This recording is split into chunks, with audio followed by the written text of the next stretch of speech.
तो आज के क्लास में हम सभी पढ़ने जा रहे हैं मनी मेजरमेंट कंसेप्ट के बारे में। एक्चुअली हम लोग अकाउंटिंग प्रिंसिपल यानी लेखांकन सिद्धांत नाम का चैप्टर शुरू किए थे और लेखांकन सिद्धांत में हम सभी ने सीखा लेखांकन सिद्धांत क्या होता है उसके बारे में, और फिर हमने सीखा कि लेखांकन सिद्धांतों को किन अलग अलग नामों से जाना जाता है। फिर हमने सीखा कि कुछ ऐसे लेखांकन सिद्धांत हैं जिनको वर्ल्ड वाइड यानी पूरी दुनिया में एक्सेप्ट किया गया है, जिसको जनरली एक्सेप्टेड अकाउंटिंग प्रिंसिपल कहते हैं। और फिर हमने सीखा कि अकाउंटिंग प्रिंसिपल्स को दो भागों में ब्रॉड कैटेगरी में बांटा जाता है, एक को अकाउंटिंग कंसेप्ट कहते हैं और दूसरे को अकाउंटिंग कन्वेंशंस कहते हैं, है कि नहीं।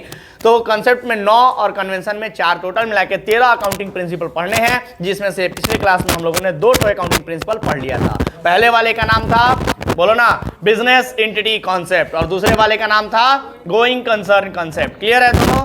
बोलो, बिजनेस एंटिटी कॉन्सेप्ट कहता है बिजनेस और बिजनेसमैन दोनों अलग अलग होते हैं, और गोइंग कंसर्न कॉन्सेप्ट कहता है कि हमारा बिजनेस लंबे समय तक चलेगा, है कि नहीं, और कभी बंद नहीं होगा। तीसरा आइए पढ़ते हैं हम लोग मनी मेजरमेंट कॉन्सेप्ट के बारे में। क्या कहता है मनी मेजरमेंट कॉन्सेप्ट? शुरू किया जाए क्या? बोलो ना। तो मनी मेजरमेंट कॉन्सेप्ट क्या कहता है, जरा ध्यान दीजिएगा। तो कहता है according to this concept only those business transactions are recorded in the books of account which can be expressed और measured in terms of money. In terms of money मतलब कहता है कि हम लोग केवल और केवल उन्हीं लेन देनों को, उन्हीं ट्रांजैक्शंस को लिखेंगे, रिकॉर्ड करेंगे जिनको मनी में मेजर किया जा सकता है, यानी पैसों में मापा जा सकता है। आप लोग गौर कीजिएगा, एग्जांपल बताते हैं, जरा ध्यान दीजिएगा। आप लोगों ने देखा होगा कि सर जब हम लोग रिकॉर्डिंग शुरू करते हैं, रिकॉर्डिंग मतलब जर्नल बनाना, जब हम लोग जर्नल बनाना शुरू करते हैं तो ट्रांजैक्शंस दिए हुए होते हैं और उन ट्रांजैक्शन को देख करके हम लोग जर्नल में लिखते हैं। लेकिन आप लोग बताइए, क्या कभी ऐसा कोई जर्नल आपने बनाया है? क्या आपने कभी ऐसा कोई जर्नल बनाया है जिसमें अमाउंट ही ना हो, अमाउंट लिखा ही ना जाए उसमें? सर बिना अमाउंट का कोई ट्रांजैक्शन हो सकता है क्या? बिना अमाउंट का कोई रिकॉर्डिंग हो सकता है क्या? नहीं सर। तो सिर्फ वही तो बात यहाँ समझा रहा है कि सिर्फ और सिर्फ उन्हीं ट्रांजैक्शंस को हम लोग लिखेंगे, उन्हीं बिजनेस ट्रांजैक्शंस को रिकॉर्ड किया जाएगा बुक्स ऑफ अकाउंट में, जिसको पैसों में मापा जा सकता है, मनी में मेजर किया जा सकता है। समझ में आ रहा है क्या? बोलो ना।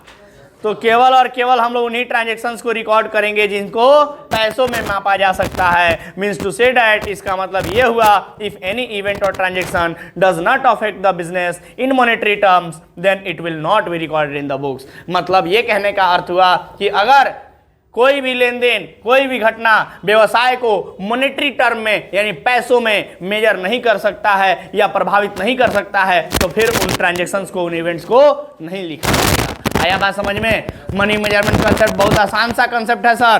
कहता है कि हम लोग केवल उन्हीं लेन देनों को रिकॉर्ड करेंगे, हम लोग केवल उन्हीं लेन देनों को लिखेंगे जिनको पैसों में मापा जा सकता है। अगर पैसों में नहीं माप सकते तो उसको रिकॉर्ड नहीं किया जाएगा। आया बात समझ में? यानी फाइनेंशियली यानी पैसे के रूप में अगर प्रभावित करेगा बिजनेस को तो ही हम लोग लिखेंगे, अगर पैसों के रूप में प्रभावित नहीं करेगा तो उसको नहीं लिखेंगे। लॉजिक समझ में आया क्या? कहने का मतलब माल खरीदा, माल बेचा, कितने का पूछते हैं ना, लिखना पड़ता है ना अमाउंट। उधार में बेचा चाहे नगद में बेचा, उधार में भी बेचा तो कितने का बेचा, अमाउंट लिखना होता है ना सर। डेप्रिसिएशन लगा तो कितने रुपए का लगा, लिखना होता है ना। तो कहने का मतलब यह है कि सर हम लोग केवल और केवल उन्हीं लेन देनों को लिखते हैं जिनको पैसों में मापा जा सकता है। याद हो गया? मनी मेजरमेंट कंसेप्ट याद हो गया? बोलो कि हम लोग केवल और केवल according to money measurement concept, money measurement concept के अनुसार हम लोग केवल उन्हीं लेन देनों को लिखते हैं जिसको पैसों में मापा जा सकता है, और अगर कोई भी ट्रांजैक्शन, कोई भी घटना अगर ऐसी है जो पैसों में प्रभावित नहीं कर सकता बिजनेस को, तो फिर उसको नहीं लिखा जाएगा। क्लियर है बात? चलो तीसरा कंसेप्ट क्लियर, चौथा आ जाओ। चौथा कंसेप्ट कहता है डुअल एस्पेक्ट कंसेप्ट। जैसा कि नाम से ही स्पष्ट है, डुअल का मतलब होता है, अच्छा डुअल सिम जानते हो ना, मोबाइल में लगता है डुअल सिम, माने 2 सिम लगता है, तो डुअल का मतलब होता है 2। तो डुअल एस्पेक्ट कंसेप्ट, एक्सपेक्ट का मतलब होता है पक्ष। तो डुअल एस्पेक्ट कंसेप्ट क्या कहता है सर, जरा ध्यान दीजिएगा। तो कहता है dual aspect concept, dual aspect concept कहता है अकॉर्डिंग टू दिस कंसेप्ट, इस कंसेप्ट के अनुसार, ध्यान दीजिएगा, इस कंसेप्ट के अनुसार, according to this concept, every business transaction has two effect. इस कंसेप्ट के अनुसार हर बिजनेस के ट्रांजैक्शन के कितने प्रभाव पड़ते हैं? 2 प्रभाव पड़ते हैं। The first one is debited and the second one is credited with equal and opposite amount. आप सभी भी परिचित होंगे इस बात से कि सर, आप सभी भी परिचित होंगे इस बात से कि जब भी हम लोग किसी ट्रांजेक्शन को लिखते हैं तो उसको दो पक्षों में लिखते हैं। आप लोगों को मैंने अकाउंटिंग सिखाया था, शुरू में मैंने बताया भी था क्या करना है सर। तो हम सभी को उन ट्रांजेक्शन, जो भी ट्रांजेक्शन को रिकॉर्ड करते हैं, हम लोग सबसे पहले दो अकाउंट की पहचान करते हैं। याद है क्या? जर्नल जब सिखाना शुरू किए थे तो क्या बता रहे थे कि बाबू बताओ सबसे पहले दो अकाउंट कौन कौन सा प्रभावित हुआ है, पूछते थे ना, दो अकाउंट कौन कौन सा प्रभावित हुआ है। तो कहने का मतलब ये है। और फिर देखो ना, जब उसको हम लोग आगे बढ़ाते थे तो लिखते थे, एक को डेबिट में लिखते थे और दूसरे को क्रेडिट में लिखते थे। का मतलब क्या हुआ? वो कहता है डुअल एस्पेक्ट कंसेप्ट, कहता है कि इस कंसेप्ट के अनुसार हम लोग हर बिजनेस के ट्रांजेक्शन को दो पक्षों में रिकॉर्ड करते हैं, या हर बिजनेस के ट्रांजेक्शन का प्रभाव जो है वो दो इफेक्ट पड़ता है, यानी दो प्रभाव पड़ता है। पहले वाले को डेबिट किया जाता है तो दूसरे वाले को क्रेडिट किया जाता है। पहले वाले को डेबिट और दूसरे वाले को क्रेडिट किया जाता है। और मजे की बात तो यह है कि इक्वल और अपोजिट अमाउंट के साथ किया जाता है। बोलो ना, इक्वल और अपोजिट अमाउंट के साथ किया जाता है सर। मतलब जो डेबिट में जितना रुपया लिखते हैं उतना ही क्रेडिट में लिखते हैं। अरे मजे की बात तो तब आती है, सुनो जरा, मजे की बात तो तब आती है जब एक ही ट्रांजेक्शन में दो से ज्यादा अकाउंट प्रभावित हो जाए। कभी कभी होता है ना कंपाउंड या कंपोजिट एंट्री, दो से ज्यादा अकाउंट प्रभावित हो जाता है, माने 3-4 अकाउंट प्रभावित हो जाते हैं। फिर उस समय क्या करते हैं सर? अरे सर उसमें भी तब भी दो ही चीजें लिखी जाती हैं, एक डेबिट और दूसरा क्रेडिट। हो सकता है कि उस समय पर एक से ज्यादा अकाउंट डेबिट में लिखे जाएं, या हो सकता है कि एक से ज्यादा अकाउंट क्रेडिट में लिखा जाए, है कि नहीं सर? लेकिन मजे की बात यह है कि जितना रुपया से डेबिट टोटल हुआ होगा जर्नल एंट्री में, उतना ही रुपया से टोटल क्रेडिट भी हुआ होगा, है कि नहीं? होता है ना सर। तो चलिए, यही कहता है dual aspect concept. Dual aspect concept के अनुसार हर बिजनेस का लेन देन दो प्रभाव डालता है, एक को डेबिट में लिखते हैं तो दूसरे को क्रेडिट में लिखते हैं, और वो भी इक्वल और अपोजिट अमाउंट के साथ। आया बात समझ में? बोलो ना। अपोजिट इसलिए लिखा है क्योंकि डेबिट वाले को हम लोग लेफ्ट हैंड साइड में लिखते हैं लेजर में, और क्रेडिट वाले को राइट हैंड साइड में लिखते हैं, है ना, इसलिए अपोजिट लिखा है। आई इक्वल तो होता ही आप लोग को मालूम है। चलिए सर, अगला कंसेप्ट पढ़ा जाए, क्या बोलो? अभी हमने दो कंसेप्ट पढ़ा, कौन कौन सा? मनी मेजरमेंट कंसेप्ट और दूसरा डुअल एस्पेक्ट कंसेप्ट। क्या कहता है money measurement concept? Money measurement concept कहता है कि हम लोग केवल और केवल उन्हीं लेन देनों को लिखेंगे जिनको पैसों में मापा जा सकता है। जिन लेन देनों को पैसों में नहीं माप सकते उनको रिकॉर्ड नहीं किया जाएगा। और दूसरा हम लोगों ने पढ़ा अभी डुअल एस्पेक्ट कंसेप्ट, जो कहता है कि हर बिजनेस ट्रांजैक्शन के कितने प्रभाव पड़ते हैं?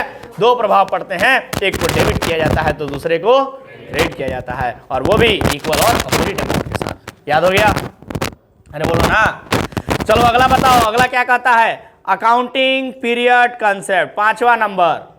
पांचवा नंबर कहता है अकाउंटिंग पीरियड कंसेप्ट। चलो ध्यान दो, अकाउंटिंग पीरियड कंसेप्ट क्या कहता है सर? पढ़े क्या? तो लिखा है according to this concept the life of business enterprise is divided into a small segments that is called accounting period. मतलब कहता है कि सर आपने पढ़ा होगा गोइंग कंसर्न कंसेप्ट के बारे में, कंसेप्ट नंबर 2 था ना, कल ही हम लोगों ने पढ़ा था। कल के क्लास में हम लोगों ने एक कंसेप्ट पढ़ा था जिसका नाम था गोइंग कंसर्न कंसेप्ट। क्या कहता था गोइंग कंसर्न कंसेप्ट सर? तो गोइंग कंसर्न कंसेप्ट के अनुसार हमारा बिजनेस फॉरसिएबल फ्यूचर तक, यानी अनंत काल तक चलता रहेगा, ऐसा ही था ना। लेकिन एक बात बताओ, अगर मान लीजिए आपका बिजनेस चल रहा है और वो बिजनेस अनंत काल तक चलता रहेगा, तो एक बात बताइए, आपको बिजनेस का रिजल्ट जानना है कि नहीं जानना है? मतलब आपको आपके बिजनेस के बारे में जानने का हक है कि नहीं, कि हमारा बिजनेस कैसा चल रहा है, प्रॉफिट कमा रहा है कि नहीं कमा रहा है, किस पोजीशन पे हमारा बिजनेस है, ये आपका हक बनता है कि नहीं बनता है जानने का, अगर आप बिजनेस चलाते हैं तो। लेकिन कब जानिएगा? सर हमारा बिजनेस लंबे समय तक चलते रहेगा, तो जब बिजनेस बंद होगा तब रिजल्ट जानिएगा। तो बिजनेस कब बंद होगा कोई तय है? नहीं सर। तो कहता है कि एक काम करो, बिजनेस चला रहे हो तो बिजनेस का रिजल्ट भी जानना है, तो उसका एक खास डेट होना चाहिए, उसका एक निश्चित समय होना चाहिए कि कितने समय में आपको रिजल्ट जानना है। तो कहता है कि सर बिजनेस के जीवन काल को, जो कि अनंत काल तक है, मालूम है ना, बिजनेस का जो जीवन काल है वो अनंत काल तक है। तो बिजनेस का जो जीवन काल है, उस अनंत काल के जीवन को हम लोग क्या करेंगे? छोटे छोटे टुकड़ों में बांट देंगे, छोटे टुकड़ों में बांट देंगे। वो छोटा टुकड़ा का मतलब टाइम इंटरवल की बात कर रहा है। छोटे टाइम इंटरवल में हम लोग बांट देंगे, समय अंतराल में बांट देंगे, और वो समय अंतराल क्या कहलाता है? अकाउंटिंग। क्या कहलाता है? अकाउंटिंग पीरियड कहलाता है। अकाउंटिंग पीरियड सामान्य तौर पे 1 साल का होता है, 1 साल से ज्यादा का नहीं होता है सर। वो 1 साल का होता है, 1 साल से कम का हो सकता है, जैसे 6 महीने का हो सकता है, उससे भी कम 3 महीने का हो सकता है। आया बात समझ में? लेकिन सर 1 साल से ज्यादा का नहीं हो सकता है। और अकाउंटिंग पीरियड 2 तरह का होता है, आप लोग जानते भी हैं, परिचित भी हैं, बस नाम जान लीजिए। अकाउंटिंग पीरियड 2 तरह का होता है, एक को फाइनेंशियल ईयर कहते हैं तो दूसरे को कैलेंडर ईयर कहते हैं। और क्या कैलेंडर ईयर और फाइनेंशियल ईयर के बारे में आप लोग नहीं जानते क्या आप लोग कैलेंडर ईयर फाइनेंशियल ईयर नहीं जानते हैं? तो जल्दी से बता दीजिए कि कैलेंडर ईयर 1 जनवरी से शुरू होता है और 31 उसी साल में 31 दिसंबर को खत्म हो जाता है, और फाइनेंशियल ईयर 1 अप्रैल से शुरू होता है और अगले साल के 31 मार्च को खत्म होता है। आया बात समझ में? तो सर हम लोग क्या पढ़ रहे हैं? अकाउंटिंग पीरियड कंसेप्ट के अनुसार the life of business enterprise is divided into a small segment that is called accounting period. जो बिजनेस का लाइफ होता है, जो व्यवसाय का जीवन काल होता है, उसको छोटे छोटे समय अंतराल में हम लोग बांट देते हैं और उसी समय अंतराल को अकाउंटिंग पीरियड कहा जाता है। वो अकाउंटिंग पीरियड, ध्यान दीजिएगा, वो accounting period may be of 1 year, 1 साल का हो सकता है, हाफ ईयर, आधे साल का हो सकता है, और क्वार्टरली यानी तिमाही भी हो सकता है। सर आजकल तो गवर्नमेंट कहती है बड़ी बड़ी कंपनियों से कि सर आप कंपनी वाले आप लोग अपना रिजल्ट जो है, रिजल्ट का मतलब प्रॉफिट एंड लॉस अकाउंट और बैलेंस शीट पढ़ाएंगे फाइनल अकाउंट में, आप लोग अपना रिजल्ट क्या कीजिए, हर 3-3 महीना पे इशू कीजिए।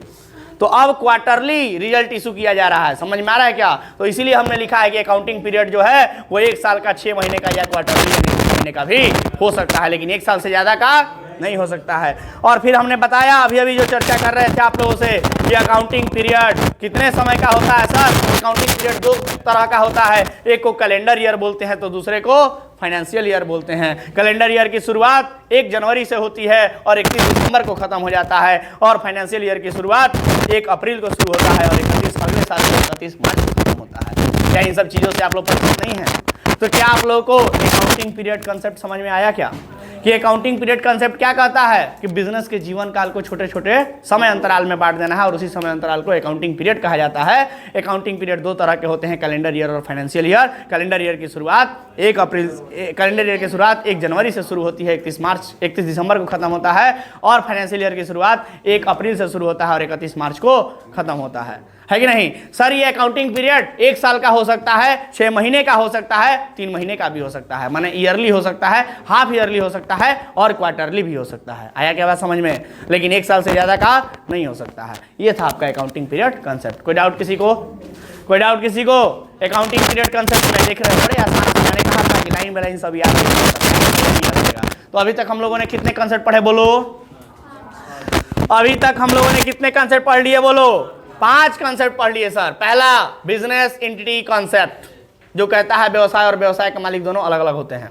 दूसरा गोइंग कंसर्न कॉन्सेप्ट, जो कहता है कि हमारा बिजनेस लंबे समय तक चलते रहेगा, फॉरसेबल फ्यूचर तक चलते रहेगा, बंद कभी भी नहीं होगा। तीसरा मनी मेजरमेंट कॉन्सेप्ट, यानी हम लोग केवल उन्हीं लेन देनों को रिकॉर्ड करेंगे जो मनी में प्रभावित करते होंगे, बिजनेस को पैसों में प्रभावित करते होंगे।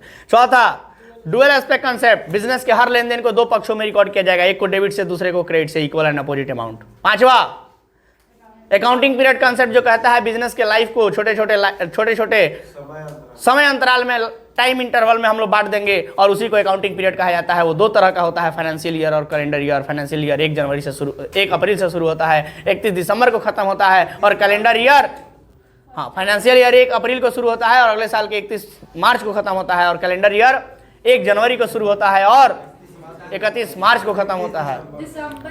कैलेंडर ईयर बोले हैं, हाँ, तो 31 दिसंबर को खत्म होगा। और उसके बाद ये ईयरली भी हो सकता है, हाफ ईयरली भी हो सकता है और क्वार्टरली भी हो सकता है। खत्म 5 गो, एकदम जुबानी याद हो जाएगा। 13 का 13, समझ गए बात? 13 का 13 एकदम जुबानी याद हो जाएगा। दवा की ऐसे करके दिखाएंगे। चलो 6वां नंबर, 6ठा शुरू किया जाए क्या? 6ठा नंबर है कॉस्ट कंसेप्ट। आइए सर, कॉस्ट कंसेप्ट क्या कहता है? देखिए कॉस्ट कंसेप्ट क्या कहता है, सब लोग इस पर गौर कीजिएगा। तो कहता है according to this concept, if any asset is acquired then it will be recorded at their acquisition cost and not at their market price. कहने का अर्थ यह है कि अगर कोई भी एसेट हम लोग एक्वायर करते हैं, मतलब खरीदते हैं, अगर कोई भी एसेट हम लोग खरीदते हैं तो उसको एक्विजिशन कॉस्ट पे रिकॉर्ड किया जाएगा, ना कि मार्केट प्राइस पर। इसका अर्थ क्या है सर? कहने का अर्थ यह है कि आपको कितने का पड़ा कोई संपत्ति, आपको अगर आप संपत्ति खरीद रहे हो तो आपको कितने का पड़ा उतना पर लिखिए। मार्केट में क्या वैल्यू है से आपको क्या करना है, आपको कितने का पड़ा। 1 लाख का संपत्ति है, अगर आप 90,000 में खरीद के लाए हैं तो 90,000 का हुआ ना आपके लिए। मार्केट में 1 लाख का है, उससे क्या करना है। आप कहिएगा कि ना ना बुक मार्केट में तो 1 लाख है तो हम भी अपने बुक्स ऑफ अकाउंट में 1 लाख लिखेंगे। खरीद के लाए हो 90,000 का, 10,000 का क्या किए घोटाला। लॉजिक समझ में आ रहा है क्या। तो यही कंसेप्ट ये कॉस्ट कंसेप्ट कहता है कि अपने एसेट्स को जो एक्वायर किए हो उन एसेट्स को किस वैल्यू पर लिखा जाएगा, कॉस्ट वैल्यू पर लिखा जाएगा। समझ में आ रहा है क्या। कितने में तुम एक्वायर करके लाए हो, एक्वायर खरीद के लाए हो, तो कितने का पड़ा उस वैल्यू पर लिखो, ना कि मार्केट प्राइस। हाँ हो सकता है कि तुम जितने पर खरीद के लाए हो वो मार्केट प्राइस से कम भी हो सकता है मार्केट प्राइस के बराबर भी हो, और ये भी हो सकता है कि मार्केट प्राइस से ज्यादा भी हो। 1 लाख मार्केट में है लेकिन 1,10,000 में दे दिया, ये भी तो हो सकता है। तो तुम कितने पे लिखोगे, 1,10,000 पे लिखोगे। नहीं कि मार्केट में 1 लाख है तो 1 लाख पे लिखेंगे, नहीं सर हमको 1,10,000 का पड़ा है तो 1,10,000 लॉजिक समझे क्या। हमेशा किस वैल्यू पर लिखना है, कॉस्ट वैल्यू पे। और डेप्रिसिएशन हमेशा कॉस्ट वैल्यू पर ही लगता है, ना कि मार्केट वैल्यू पर। डेप्रिसिएशन हमेशा किस पे लगता है, कॉस्ट वैल्यू पर, कॉस्ट ऑफ एसेट पे। देखे हो ना डेप्रिसिएशन चैप्टर पढ़ाए हैं ना, डेप्रिसिएशन किस पे लगता है, कॉस्ट ऑफ एसेट पे। लॉजिक समझ गए, लॉजिक समझ गए। तो सर अब बात करता है एक्विजिशन कॉस्ट में क्या क्या शामिल होता है। मतलब आप लोगों से पूछते हैं, बताइएगा अगर आप लोग मान लीजिए कोई एसेट खरीदने जाते हो तो एसेट का कॉस्ट जो होता है वो क्या क्या मिलके बनता है, यानी कौन कौन से आइटम को मिला करके कॉस्ट बनता है सर। तो परचेज कॉस्ट माने उस एसेट का प्राइस कितना है वो, प्लस लाने में भाड़ा नहीं लगता, नहीं जीएसटी वापस से आपको क्लेम मिल जाता है, पढ़ाए है ना। जीएसटी का आईटीसी मिल जाता है तो जीएसटी का कॉस्ट नहीं माना जाता है। जो पैसा तुमको मिल जाने वाला है उसको कैसे क्या मानोगे भाई, समझ गए बात। जीएसटी अगर कुछ खरीदने पर जीएसटी दिए हो तो खर्चा नहीं माना जाता है, क्योंकि वो तुमको वापस मिल जाता है। बिजनेसमैन हो ना, जीएसटी भरोगे आईटीसी क्लेम नहीं करोगे, पढ़ाए ना आईटीसी क्लेम। तो भुलाओ नहीं, रिवीजन करते रहो। सर आप बिजनेस की अकाउंटिंग सीख रहे हो, नहीं एक मिनट, बिजनेस की अकाउंटिंग सीख रहे हो ना, बिजनेस की बात करो ना। बिजनेस खरीद के खा लिए, बेचना भी तो पड़ेगा सर, तब ना क्लेम करोगे। कब क्लेम किया जाता है, अगर हम बिजनेस कर रहे हैं और कोई चीज खरीदे हैं बेचने के लिए, उसको ना क्लेम करेंगे भाई, क्योंकि सरकार आपको जीएसटी का पैसा वापस कब देगी, जब आप जो जीएसटी के रूप में लिए हो गवर्नमेंट को दोगे तब ना देगी आपका पैसा।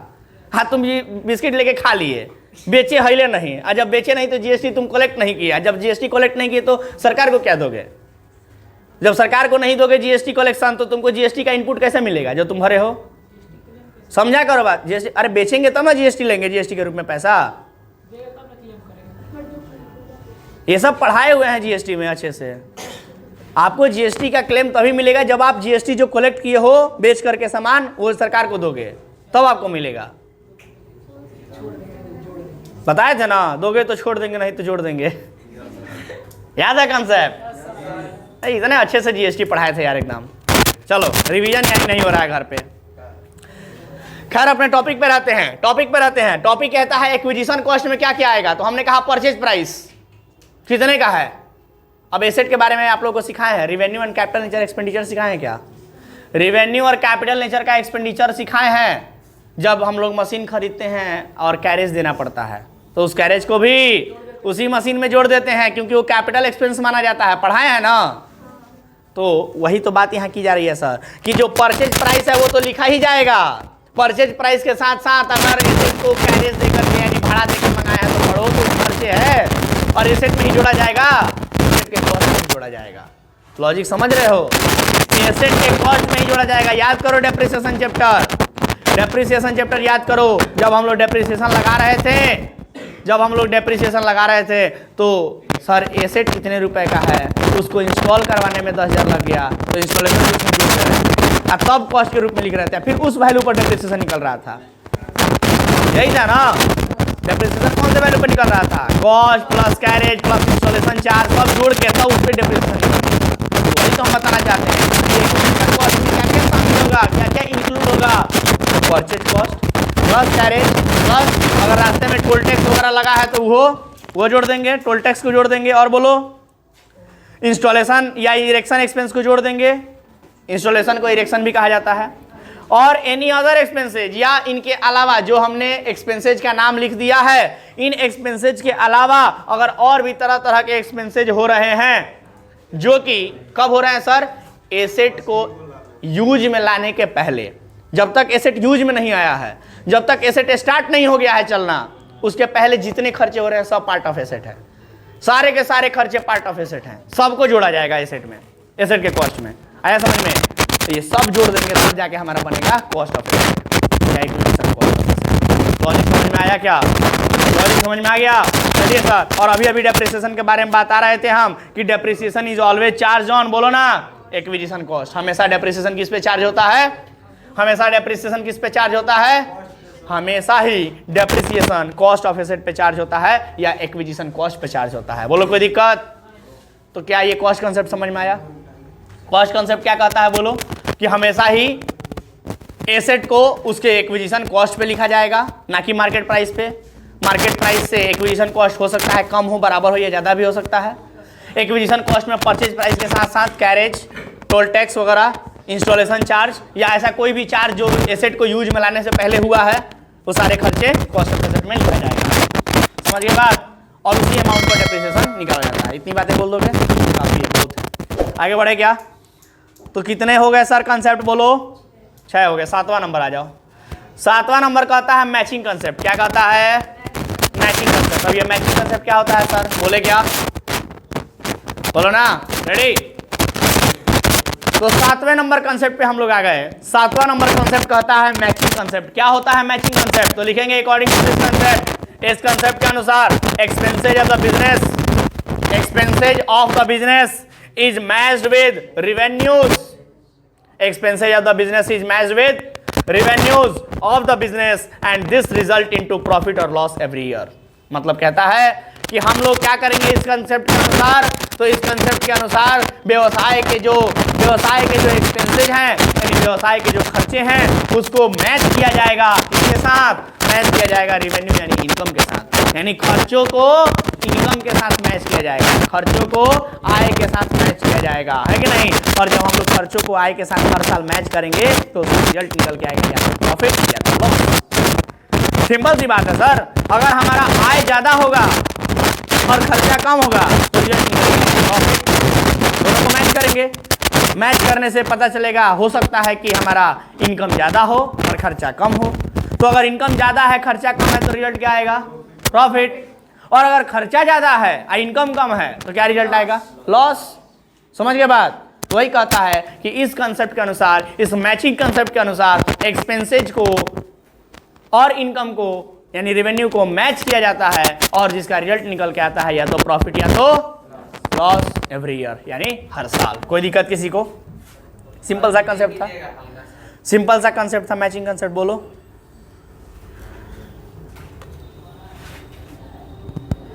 इसके बाद 7 नंबर हो गया। 8वां नंबर शुरू करें क्या? 8वां नंबर तो मैचिंग कंसेप्ट के साथ खत्म होता है 7वां कंसेप्ट हमारा और 8वें नंबर पे आते हैं। 8वां नंबर क्या है जी? पढ़ोगे? रियलाइजेशन कंसेप्ट या रियलाइजेशन कंसेप्ट को दूसरे शब्दों में रिवेन्यू रिकॉग्निशन कंसेप्ट भी कहा जाता है। क्या कहा जाता है? रियलाइजेशन कंसेप्ट या फिर रिवेन्यू रिकॉग्निशन कंसेप्ट। समझ में आया क्या? रियलाइजेशन कंसेप्ट या फिर रिवेन्यू रिकॉग्निशन कंसेप्ट। बोलो ना, कोई दिक्कत?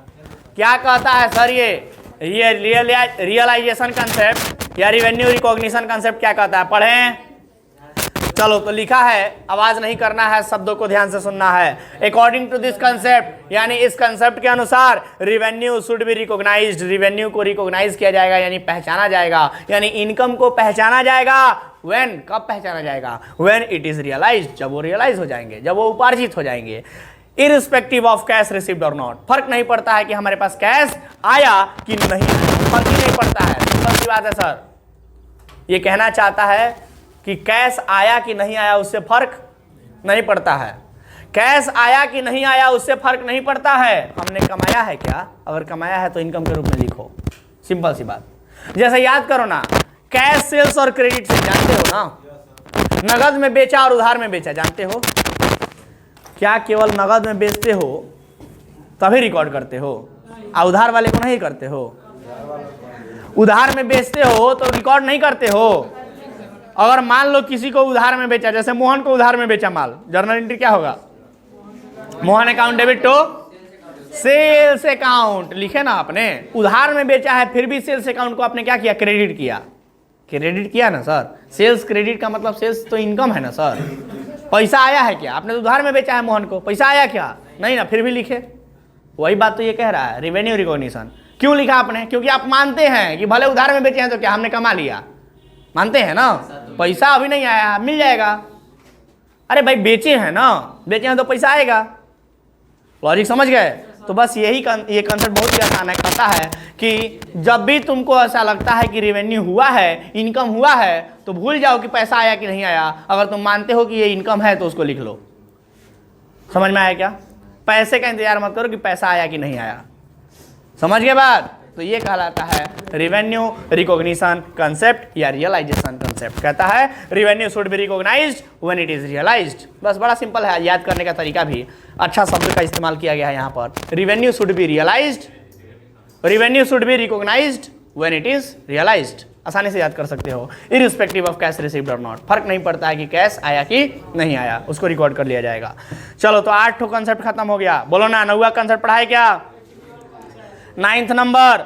और मजे की बात जानते हो, 9th नंबर जो कंसेप्ट है ना वो 8 नंबर से मिलता जुलता है। यानी कि जो लोग भी 8 नंबर कंसेप्ट समझ लिए हैं, 9 नंबर उनको आसानी से समझ में आ जाएगा। 8 नंबर कंसेप्ट जो भी समझ लिए हैं, 9 नंबर कंसेप्ट उनको आसानी से समझ में आ जाएगा, क्योंकि दोनों सेम है लगभग। क्या है? आइए पढ़ते हैं। पढ़े क्या 9 नंबर? बोलो ना, 9 नंबर कंसेप्ट पढ़े क्या? बोलो ना। तो कहता है अक्रूवल कंसेप्ट। कहता है अक्रूवल कंसेप्ट, अक्रूवल का मतलब होता है उपार्जन। उपार्जन। आप लोगों को मैंने बेसिस ऑफ अकाउंटिंग पढ़ाया है क्या चैप्टर थ्योरी का, जिसमें कैश बेसिस ऑफ अकाउंटिंग और अक्रूवल बेसिस ऑफ अकाउंटिंग था? पढ़ा नहीं दिए हैं? तो उसमें अक्रूवल बेसिस ऑफ अकाउंटिंग आया नहीं था। तो बोलो ना, कैश बेसिस ऑफ अकाउंटिंग कहता था कि हम लोग केवल कैश को रिकॉर्ड करेंगे, कैश आएगा तो कैश जाएगा, ये कहता था कैश बेसिस ऑफ अकाउंटिंग। लेकिन अक्रूवल क्या कहता था? कैश और क्रेडिट दोनों को रिकॉर्ड करेंगे, है कि नहीं? तो वही तो है अक्रूवल कंसेप्ट। वही तो कह रहा है accrual concept. According to this concept cash and credit both transactions are recorded. Cash भी और क्रेडिट भी, दोनों तरह के ट्रांजेक्शन रिकॉर्ड किए जाएंगे। माने नगदा नगदिया उधारी दोनों। समझ के बाद? नगदा नगदिया उधारी दोनों रिकॉर्ड किया जाएगा। अरे सिंपल सी बात, अभी एग्जांपल दिए थे। किसी को उधार में बेचोगे तो नहीं लिखोगे, उधार में बेचोगे तो अपना इनकम नहीं मानोगे, आगे कहोगे कि ना भाई पैसा आ जाने दो तब इनकम मानेंगे। नहीं सर, आप लोग सीखे हो, अकाउंटिंग सीखे हो, जर्नल मैंने सिखाया है कि अगर मान लीजिए किसी मोहन नाम के व्यक्ति को माल उधार में बेचा तो एंट्री क्या करेंगे? Mohan account debit to sales account. Sales को आपने क्रेडिट किया ना? क्यों किया क्रेडिट? आप मानते हैं कि सेल्स हमारा इनकम है। अब बताओ, उधार में बेचे हो फिर भी इनकम मान रहे हो ना तुम, है कि नहीं? तो यही बात कहता है अक्रूवल कंसेप्ट कि कैश वाला भी रिकॉर्ड होगा और क्रेडिट वाला भी रिकॉर्ड होगा। माने नगदा नगदिया उधार दोनों ही ट्रांजेक्शन रिकॉर्ड होंगे। आया बात समझ में? बोलो बोलो, कोई दिक्कत? मीन्स मतलब ये हुआ एक्सपेंसेज भी रिकॉर्डेड वेदर कैश पेड और नॉट। और खर्चों के साथ भी ऐसा ही होता है, खर्चों के साथ भी ऐसा ही होता है। मजे की बात सुनो, केवल इनकम के साथ नहीं, खर्चों के साथ भी। केवल इनकम के साथ नहीं बल्कि खर्चों के साथ भी। अगर कोई खर्चा का डेट आ गया है, भले ही खर्चा रिकॉर्ड हुआ चाहे नहीं हुआ, खर्चा का पेमेंट हुआ चाहे नहीं हुआ, उससे फर्क नहीं पड़ता है। भले ही खर्चा पेमेंट हुआ है चाहे नहीं, उससे फर्क नहीं पड़ता है। क्या खर्चे का डेट आ गया है? क्या खर्चे का डेट आ गया है? क्या बोलो ना। जैसे मान लो अगर हम कहें कि रेंट आज आ गया, रेंट का दिन है ना, मान लो आज रेंट देना है, तो रेंट अगर पेड कर दिए हम आज, तो एंट्री होगा rent account debit to cash account. और रेंट अगर नहीं पेड किए तो रेंट बाकी लग गया, तो आउटस्टैंडिंग रेंट लिखते हो ना, rent account debit to outstanding rent account. Sir बाकी लग गया फिर भी तुम रेंट अकाउंट डेबिट कर रहे हो। रेंट अकाउंट डेबिट करने का मतलब तुम रेंट को खर्चा मान रहे हो तभी ना डेबिट कर रहे हो जी, जबकि पेड नहीं किए हो फिर भी खर्चा मान रहे हो।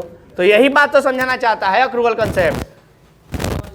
कहता है कि खर्चा हो चाहे इनकम हो, फर्क नहीं पड़ता है कि कैश आया कि कैश गया, नहीं नहीं नहीं, कैश आया गया तब तो लिखेंगे ही लिखेंगे, लेकिन कैश नहीं आया चाहे नहीं गया, अगर खर्चा हुआ है, अगर इनकम हुआ है, फर्क नहीं पड़ता है कैश आया कि गया।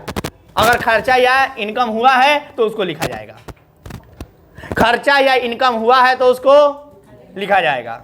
समझ गए बात? बोलो कोई दिक्कत? वही बात कर रहा है, means expenses should be recorded. Expenses के बारे में कहता है कि एक्सपेंसेस शुड बी रिकॉर्डेड, यानी एक्सपेंसेस को रिकॉर्ड किया जाएगा वेदर कैश पेड और नॉट।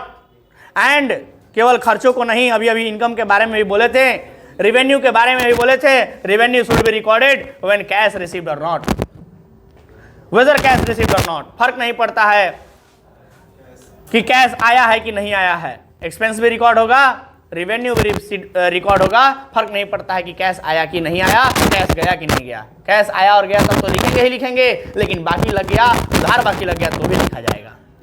बोलो ना, कोई दिक्कत? नहीं समझ में आया क्या? क्लियर हो गया कंसेप्ट? तो कौन सा नंबर था ये? 9 नंबर।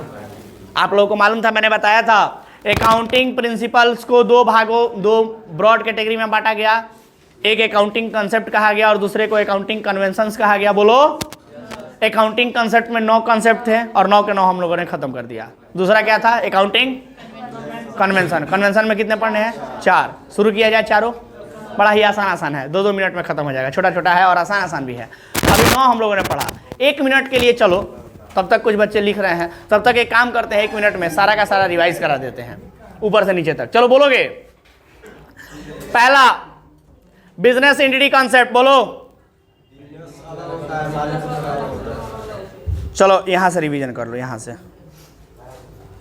ये देखो, अकाउंटिंग कॉन्सेप्ट 9 होते हैं ना जी। देखो तो पहला बिजनेस एंटिटी कॉन्सेप्ट क्या कहता है? व्यवसाय और व्यवसाय के मालिक दोनों अलग अलग होते हैं। Going concern concept, business continue लंबे समय तक, फॉरसिएबल फ्यूचर तक चलते रहेगा। तीसरा money measurement concept, cash to cash, माने कि केवल उन्हीं ट्रांजेक्शन को लिखेंगे जो बिजनेस को मनी में यानी पैसों में प्रभावित करेगा।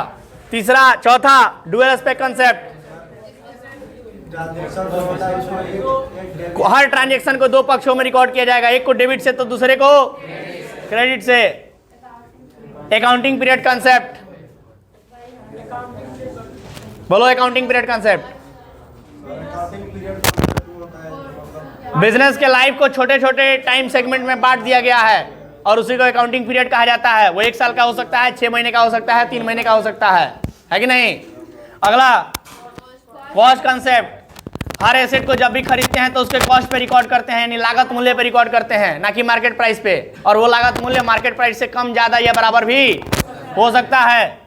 लेकिन कॉस्ट में क्या क्या शामिल होता है? परचेज प्राइस के साथ साथ कैरेज, टोल टैक्स, इंस्टॉलेशन या कोई भी ऐसा खर्च जो उसको स्टार्ट करने से पहले हुआ है, वो सारे के सारे कॉस्ट में शामिल होंगे, है कि नहीं? और डेप्रिसिएशन उसी कॉस्ट प्राइस पे निकाला जाता है।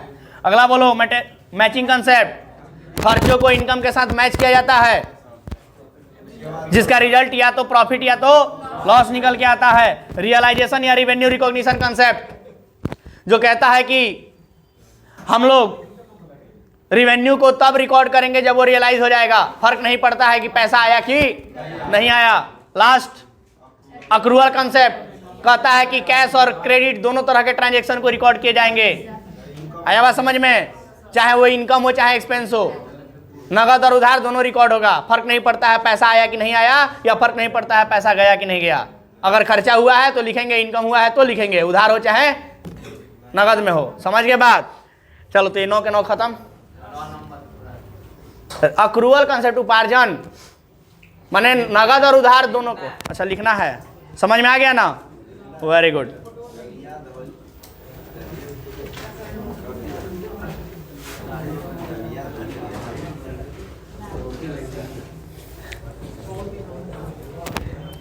बोले थे ना सब याद करा देंगे, हो गया ना याद?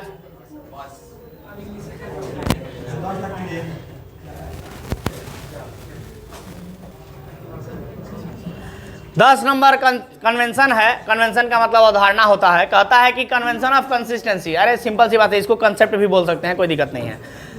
यानी कंसिस्टेंसी कंसेप्ट कहो या कन्वेंशन ऑफ कंसिस्टेंसी कहो। कंसिस्टेंसी का मतलब क्या होता है सर, यहाँ ये समझना है। यानी कंसिस्टेंसी की अवधारणा। अब ये कंसिस्टेंसी क्या है सर?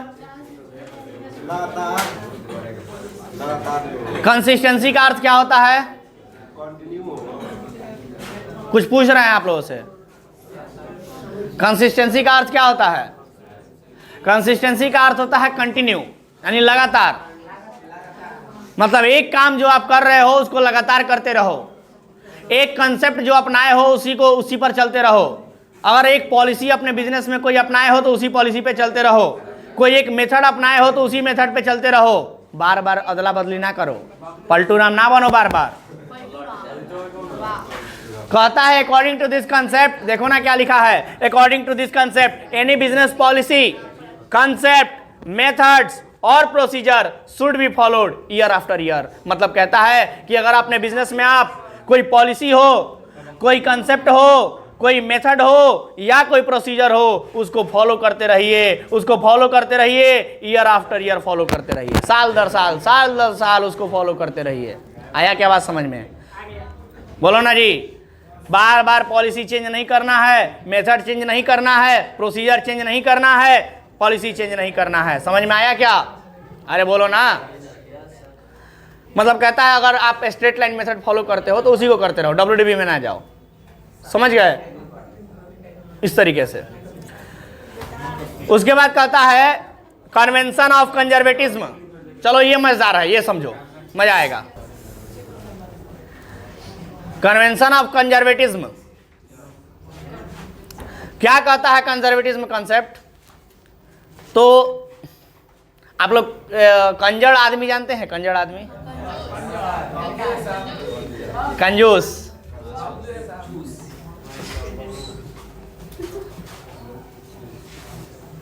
क्या होता है ये कंजूस आदमी?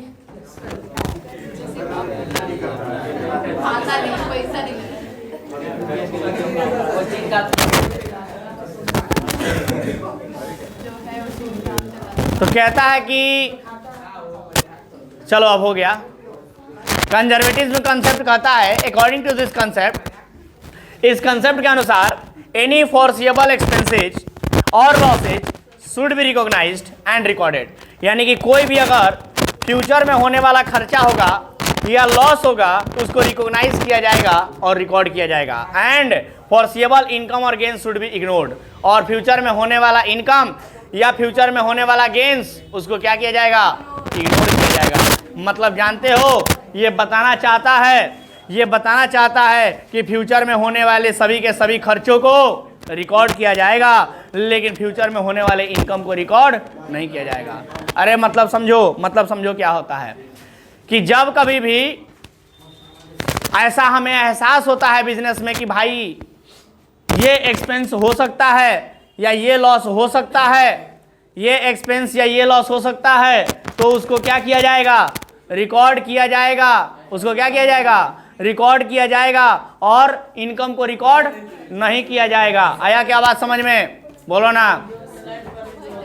एक्सपेंसेज को रिकॉर्ड किया जाएगा जो फ्यूचर में होने वाले हैं, लेकिन इनकम को नहीं रिकॉर्ड किया जाएगा। मैंने क्यों एग्जांपल दिया था कंजड़ आदमी का, वो भी सुन लीजिए।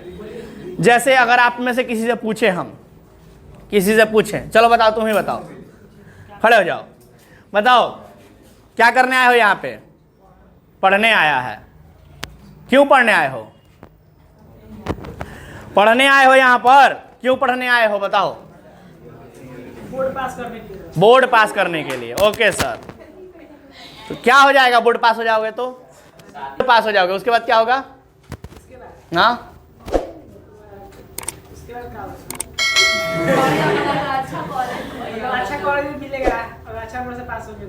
अच्छा कॉलेज मिलेगा, फिर क्या होगा? नौकरी लग जाएगा, नौकरी हो जाएगा, उसके बाद पैसा वैसा कमाने लगेंगे। बाबू पार्टी दो। अरे देखो क्या कह रहा है, हो जाने दीजिए। तो देख रहे हो लड़के को कितना कंजूस आदमी है, पार्टी के नाम पर बोले पार्टी दो तो कह रहा है हो जाने दीजिए।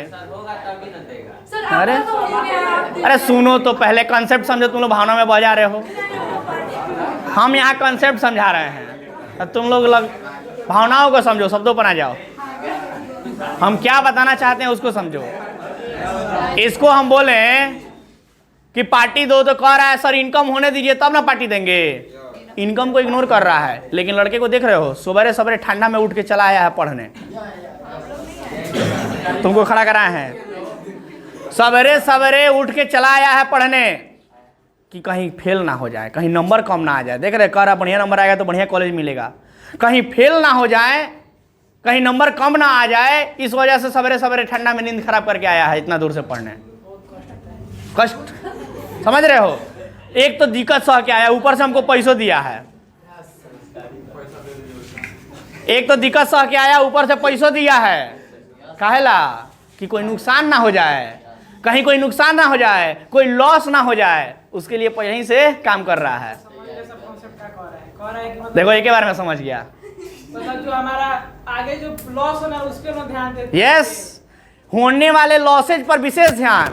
इनकम होगा तो देखा जाएगा, इनकम के बारे में होगा तो देखा जाएगा। इनकम को इग्नोर कर रहा है, इनकम को इग्नोर कर रहा है और एक्सपेंसेस लॉसेज को पहले ही से ध्यान दे रहा है। यही तो कहता है ये कॉन्सेप्ट, और इसी को कहते हैं कंजर्वेटिज्म कॉन्सेप्ट। और सुन लो, इसी कंजर्वेटिज्म कॉन्सेप्ट का एक और नाम है प्रूडेंस कॉन्सेप्ट भी इसको बोलते हैं। इसका दूसरा नाम है प्रूडेंस। इसका सिंपल अर्थ बोले तो लॉजिकल। अरे भाई लॉजिकल बात है यार, कॉमन माइंड कि भाई फ्यूचर में इनकम होगा तो देखा जाएगा, लेकिन कोई लॉस ना हो जाए उसके लिए पहले से तैयार रहो। ये तो कॉमन सेंस की बात है। तो इसी को बोलते हैं प्रूडेंस कॉन्सेप्ट, या इसी को कहते हैं कंजर्वेटिज्म कॉन्सेप्ट। तो प्रूडेंस भी लिख दे यहाँ पर ऊपर में। सुनो यहाँ पर हम ऊपर में प्रूडेंस भी लिख देते हैं, ठीक है? PRUDENCE, prudence concept. तो इसको प्रूडेंस कॉन्सेप्ट भी कहा जाता है या कंजर्वेटिज्म कॉन्सेप्ट भी कहा जाता है। बैठ जाओ, बहुत बढ़िया आंसर दिए और समझ में आ गया सबको क्या कहता है कंजर्वेटिज्म कॉन्सेप्ट। इनकम को इग्नोर करेंगे और एक्सपेंसेस को लिखेंगे। चलो 12वां नंबर जल्दी से पढ़ो। लिखा है कन्वेंशन ऑफ फुल डिस्क्लोजर, और ये कहता है कि अकॉर्डिंग टू दिस कंसेप्ट या convention, each and every information related to business should be fully disclosed in financial statement of the business. मतलब कहता है कि जो भी इंफॉर्मेशन होगा बिजनेस से संबंधित, जो भी इंफॉर्मेशन हो, कोई भी इंफॉर्मेशन छूटना नहीं चाहिए। सारे के सारे इंफॉर्मेशन को पूरी तरह से फुल्ली डिस्क्लोज करना है। फुल्ली डिस्क्लोज माने पूरी तरह से दिखाना है, कोई भी आइटम छूटना नहीं चाहिए। सारे के सारे आइटम को अच्छे तरीके से दिखाना है। समझ गए? कहाँ पे? फाइनेंशियल स्टेटमेंट में, यानी फाइनल अकाउंट में। फाइनल अकाउंट, अगर आपके बिजनेस का फाइनल अकाउंट कोई दूसरा व्यक्ति देखे तो आपके बिजनेस के बारे में सारी बातें पता लगा ले। वो ऐसा होना चाहिए फाइनल अकाउंट। समझ गए बात? कि आप भी अगर किसी बिजनेस का फाइनल अकाउंट देखें तो उस बिजनेस की सारी कच्चा चिट्ठा आपको पता चल जाए, है कि नहीं? तो ऐसा होना चाहिए, पूरी तरह से फुल डिस्क्लोज करना है, यानी सारे के सारे इंफॉर्मेशन को दिखाना है। तो ये कहता है convention of full disclosure. Last 13वां नंबर कहता है कन्वेंशन ऑफ मटेरियलिटी। क्या कहता है मटेरियलिटी का कंसेप्ट, जरा बताओगे? तो कहता है अकॉर्डिंग टू दिस कन्वेंशन, इस कन्वेंशन के अनुसार ओनली मटेरियल, मटेरियल का मतलब यहाँ पर मटेरियल का मतलब है इंपॉर्टेंट से। किससे है? इंपॉर्टेंट से है। तो कहता है केवल और केवल important information should be disclosed in financial statement of the business and ignore immaterial information. मैंने कहता है, सुनो, कहता है कि जो मटेरियल इंफॉर्मेशन है, यानी जो इंपॉर्टेंट इंफॉर्मेशन है, उसको ही रिकॉर्ड किया जाएगा, इमटेरियल इंफॉर्मेशन को रिकॉर्ड नहीं किया जाएगा। मतलब जो इंपॉर्टेंट है उसको लिखेंगे और जो लेस इंपॉर्टेंट है, यानी जिसको अगर इग्नोर किया जा सकता है तो उसको इग्नोर भी कर देंगे। ठीक है? मैंने फाइनेंशियल स्टेटमेंट को लेंदी और भद्दा नहीं बनाना है, लेंदी और भद्दा नहीं बनाना है, बल्कि फाइनेंशियल स्टेटमेंट को केवल और केवल इंपॉर्टेंट इंफॉर्मेशन को ही लिखना है। आया क्या बात समझ में?